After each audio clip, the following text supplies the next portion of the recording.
been going through a lot of pain,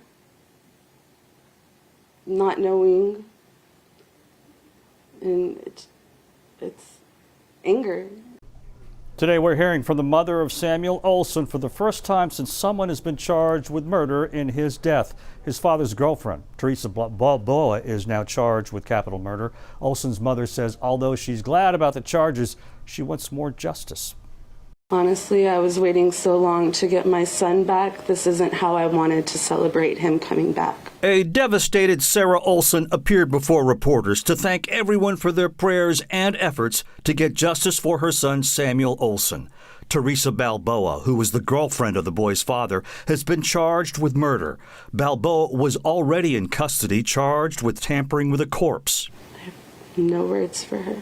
According to the initial autopsy report, Samuel died from homicidal violence with blunt head trauma, and new documents say Balboa struck the boy with a blunt object. I'm thankful that someone's finally being held accountable for my son. I'm hoping more justice gets served. She says the boy's father, Dalton Olson, should also be charged. He's not facing any charges, and the district attorney's office says it will not comment on this case at this time. Two others, Benjamin Rivera and Dylan Walker, are charged with tampering with evidence. Keep fighting. Just don't stop fighting for your babies.